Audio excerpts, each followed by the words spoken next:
নলবাৰীৰ বৰখানা জানত বন্য হাতীৰ তাণ্ডৱ। হাতী খেদিবলৈ অহা বন বিভাগ থাকে পিছফালে আৰু আগত থাকে স্থানীয় ৰাইজ। শীততাপ নিয়ন্ত্ৰণ কক্ষৰ পৰা বৰখানা জানবাসীৰ দুখ বুজি নাপায় মন্ত্ৰীয়ে। নলবাৰী জিলাৰ বৰখানাজান গাঁৱত পুনৰ বন্য হাতীৰ উপদ্ৰৱ পৰিলক্ষিত হয়। গাঁওখনৰ ৰোহিণী কলিতাৰ বাসগৃহৰ বিধ্বস্ত কৰে বন্য হাতীয়ে। ইয়াৰ পিছতে ক্ষোভিত হৈ পৰে গাঁওবাসী। বন বিভাগ আৰু চৰকাৰৰ বিৰুদ্ধে তীব্ৰ ক্ষোভ উজাৰে গাঁওবাসীয়ে। নলবাৰী জিলাৰ উত্তৰ আৰু পূব প্ৰান্তত দীৰ্ঘদিন ধৰি বন্য হাতীয়ে চলাই আহিছে আতংক। শেহতীয়াকৈ ৮০-১০০টালৈ বৃহৎ বন্য হস্তীৰ জাক এটা জিলাখনলৈ প্ৰৱেশ কৰি উত্তৰ আৰু পূব প্ৰান্তত চলাইছিল আতংক। যদিও এই বৃহৎ বন্য হাতীৰ জাকটো আঁতৰি যায়, কিন্তু এটা ক্ষুদ্ৰ বন্য হাতীৰ জাক ৰৈ যায় আৰু চলাইছে আতংক। জিলাখনৰ বৰখানাজান গাঁও নিবাসী অকলশৰীয়া বৃদ্ধা ৰোহিণী কলিতাৰ বাসগৃহ শনিবাৰে পুৱতি নিশা প্ৰায় ৩ মান বজাত বিধ্বস্ত কৰে। ইয়াৰ পিছত বন বিভাগক খবৰ কৰিবলৈ প্ৰয়াস কৰে যদিও সঁহাৰি নোপোৱাৰ অভিযোগ তৰে স্থানীয় লোকে। লগতে বন বিভাগ আৰু চৰকাৰৰ বিৰুদ্ধে তীব্ৰ ক্ষোভ উজাৰে। স্থানীয় লোকে জনোৱা অনুসৰি বন বিভাগে বন্য হাতী খেদিবলৈ আহি থাকে পিছত আৰু ৰাইজেহে যাব লাগে আগত। এখানে আহ্বান কৰোঁ যাতে আমাৰ হাতীকেইটাৰ পৰা অতি সোনকালে লৈ যায়। গতিকে আমি সদায় ৰখোঁতে তাৰমানে আমাৰ মাত ভাঙি গৈছে, আমাৰ খেতি বাতি খাই নোহোৱা কৈছে, ঘৰ ভাঙি নোহোৱা কৰিলাক। গতিকে আমিও বেমাৰী হৈ গ'লো আমাৰ গাঁওখন। গতিকে চৰকাৰে কি কৰে এখানে কৰক, আৰু ফৰেষ্টৰ মানুহখিনি আহিব, আহি পেলাই তাৰমানে ছাতিয়া বোমা মাৰি ইয়াৰ পৰা গুচি যায়। হাতীকেইটা নদী পাৰৰ আহি ঘৰত সুৰকে ঘৰ ভাঙে। গতিকে আমি কি কৰিম আৰু? গতিকে আমিতো আৰু থকা উপায় নোহোৱা হৈছে। গতিকে চৰকাৰে আমাক কি কৰে, কি উপায় দিয়ে দিয়ক আৰু। আমি এটা হাতীৰ উৎপাতত থাকিব নোৱাৰা আছোঁ। ঘৰ ভাঙি দুৱাৰ ভাঙি মানুহ নাছিল। গতিকে যদি মানুহ থাকিলে মানুহ মাৰি লাগত, কিন্তু মানুহটো জীয়াকৰ ঘৰত গেল, জীয়াকৰ ঘৰৰ পৰা আমি এটা খানাজান গাঁৱত থাকিবৰ উপায় নাই। তাই তাৰমানে ওচৰতে হাতী মাখা একদম ১-১৫০ হাতী আহি পেলাই আমাক যিমান উপদ্ৰৱ কৰি আছে, আমি অসহ্য হৈ গৈছে, আমি থাকিবৰ উপায় নাই। আৰু চলিগিলাখান অনাবৰত ৰাতি চিচিয়া দি হৈ আছে। হেৰি আহে, ফৰেষ্টৰ মানুহ আহে, সিহঁতে পিছত থাকে। আগত দেখি আমাৰ গাঁৱৰ মানুহ যাব, সিহঁতে পিছত থাকি দুটা এটা বোমা মাৰিব গুচি যাব। কিন্তু আমাৰ থাকিবৰ উপায় নাই, আমি কেনেকৈ থাকোঁ? আমাক কিবা এটা ব্যৱস্থা কৰি দিব লাগে চৰকাৰে। চৰকাৰে আমি ৰাস চাব যাবই পৰা নাই। আমাৰ গাঁৱৰ মানুহ কোনো খানাজানৰ মানুহ কোনো যাব পৰা নাই। ৰাস চব খেদি হাতী খেদাওঁতে কোনো মতা মানুহ ৰাতি শুব পৰা নাই। চব ৰাস্তাত বহি থাকে বিচনাত, উপায় নাই। আনহাতে গাঁৱৰ ৰাইজৰ খবৰ ল'বলৈ নাহি শীততাপ নিয়ন্ত্ৰণ কক্ষৰ পৰা মন্ত্ৰী বিষয়া আমোলাই সমস্যা সমাধান কৰাত ব্যৰ্থ হৈছে। শেষত স্থানীয় ৰাইজে ৰোহিণী কলিতাক সাহায্য প্ৰদানৰ দাবী কৰাৰ লগতে বন্য হাতীৰ সমস্যাৰ স্থায়ী সমাধান কামনা কৰে।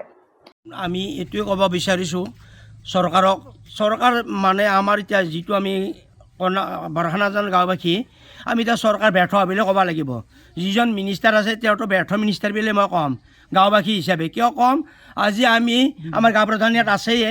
2 বছৰ ধৰি যিটো হাতীৰ উপদ্ৰৱ চলি আছে, তেওঁলোকে এচি ৰুমত শুই আছে, কিন্তু আমি গাঁৱৰ মানুহ চাৰাদিন ডিউটি কৰি আছোঁ। ইয়াৰ ক্ষেত্ৰত আপোনালোকৰ চেনেলৰ যোগেদি মই ক'ব বিচাৰিছোঁ, এই চৰকাৰখন সম্পূৰ্ণ ব্যৰ্থ। যিজন আমাৰ মিনিষ্টাৰ অৰ্থাৎ আমাৰ MLA আছে, তেওঁ 2 দিনমান আগতে কৈছিল যে হাতীকেইটা খেদিম, কিন্তু ইতিমধ্যে হাতী খেদিব পৰা নাই। এই ক্ষেত্ৰত মই মিনিষ্টাৰকো অপদাৰ্থ বুলি ক'ম। গাঁওবাসী বৰখানাজান ৰাইজৰ হকে কৈছোঁ। কিয় কৈছোঁ? মোৰ যিহেতু বাৰী পাছত ধান 8 বিঘা মাটি খাই পেলাইছে, গাঁও প্ৰধানে সদায় ৰিপৰ্ট দি আছে। আমি সদায় ফৰেষ্টক আজি ৰাতি 4টা বজাত ৰোহিণী কলিতাৰ ঘৰটো ভাঙি পেলালে। 4টা বজাত মই আমাৰ পৰিস্মিতা ৰেঞ্জাৰ বাইদেউক ফোন কৰিছোঁ, তেওঁ ফোন ৰিচিভ কৰা নাই। 2জন মই ফৰেষ্টাৰ মানুহক ফোন কৰিছোঁ, তেওঁলোকে মোবাইল ছুইচ অফ পাইছোঁ। গতিকে এনেকুৱা ধৰণৰ ডিপাৰ্টমেণ্ট থাকিলে আমাৰ কি লাভ আছে? তেওঁলোকে যেতিয়া খেতিপথাৰত ধান খাবলৈ আহে, তেতিয়াহে আমি বোমা মাৰিব চাতিয়া আহে, আৰু ৰাস্তাৰ সহযোগ নোহোৱাকৈ তেওঁলোকে আগুৱাই নাযায়। এনেকুৱা স্থলত আমাৰ এই বন বিভাগটো থকাত নাথাকাই ভাল।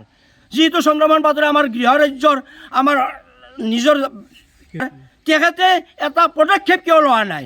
তেখেতেতো নিজে আহিব লাগিছিল, যে তেখেতে ফৰেষ্ট ডিপাৰ্টমেণ্টক সন্ত্ৰাসৰ সৃষ্টি কৰি দিব লাগিছিল যে হাতী ইমিডিয়েট খেদক। কিন্তু আমি এতিয়া গম পাইছোঁ, কেইদিনমান আগত DC বাইদেউ তাতে আমাৰ জয়ন্ত মল্ল বৰুৱাই মিটিং কৰিছে। তেওঁলোকে এচি ৰুমত মিটিং কৰিলে কি হ'ব? গাঁৱত আহক, গাঁৱত মিটিং কৰক, আৰু কেনেধৰণৰ হাতীকেইটা খেদিব পাৰি এনেকুৱা পদক্ষেপ কৰক। যদি আজি ৰাতিৰ ভিতৰত হাতী নাখাদে, তেনে আমি বৰখানাজান কটা গৈছে, কটাৰ মানুহখিনিৰ লগ লাগি হাতী আমি কোনফালে সেইটো পাত্তা নাই। হয় আমি ৰাসতো সোমাই দিব পাৰোঁ আজিৰ আগতে। এই ক্ষেত্ৰত যদি আপোনালোকে বিহিত ব্যৱস্থা নলয় আমাৰ গাঁও প্ৰধানে কিমান কষ্ট কৰিব। সদায় তেখেতে আমাৰ লগত লাগি আছে বৰ্তমান অজিত ৰাজবংশী, এনেকুৱা ধৰণৰ হ'লে নহ'ব নহয়। আমিতো সদায় মেছেজ দিয়ে থাকোঁ যে আপোনালোকে আজি কালি মই আমাৰ গাঁও প্ৰধানক কৈছিলোঁ যে হাতীকেইটা এটা কাম কৰক, খেতি পথাৰত নালাগাৰ আগতে ফৰেষ্ট ডিপাৰ্টমেণ্টক ফোন কৰক, মথাউৰিৰ পৰা নাম নাকে হাতী মাকে তেওঁলোকে এটা প্ৰটেকশ্যন দিয়ক। কিন্তু তেওঁলোকে নাই, সেইটো নকৰে। খালি তেওঁলোকে কৰে কি হাতীত যেতিয়া খেতি পথাৰত তহলং কৰিব আমি তেওঁলোকক খবৰ দিয়াত আহি 4টা বোমা মাৰি তেওঁলোকে গুচি যায়। এনেকুৱা ধৰণৰ নহ'ব নহয়। ৰাতিপুৱা মই কালি 4টা বজাত মই আমাৰ NGOকো ফোন কৰিছিলোঁ, তেওঁলোকেও ফোন ৰিচিভ কৰা নাই। যা নহওক মহোদয়হঁত সকলোকে আহ্বান জনাইছোঁ, চৰকাৰক বিনম্ৰ অনুৰোধ ৰাখিছোঁ যাতে তেওঁলোকে বন বিভাগে এই আমাৰ হাতীকেইটা সুকলমে খেতি দিয়াৰ ব্যৱস্থা কৰে আৰু গাঁওবাসীক সুৰক্ষিত কৰাৰ বাবে ব্যৱস্থা গ্ৰহণ কৰে। এইখিনিতে মোৰ ক'বলগীয়া। ঘৰত আনন্দ আৰু সম্পৰ্কৰ চমক বজাই ৰাখিবলৈ জৰুৰী হৈছে সকলো আনন্দময় মুহূৰ্তত মৰমৰ উপহাৰ দিয়াটো। সেইবাবে মধুশ্ৰী জুৱেলাৰ্ছে আনিছে সকলো ৰঙীন ক্ষণৰ বাবে বিশেষ গহনা। হীৰাৰে হওক, সোণৰে হওক বা ৰূপৰে হওক, শ্ৰেষ্ঠ ডিজাইনছ আৰু হলমাৰ্কযুক্ত গহনাই ৰাখে সম্পৰ্কক নিখুঁত। তেনেহ'লে আজিয়ে আনক আনন্দ মধুশ্ৰী জুৱেলাৰ্ছৰ সৈতে। যোগাযোগ কৰক 7002800341 নাইবা ভিজিট কৰক LNB ৰোড, নলবাৰী, অসম।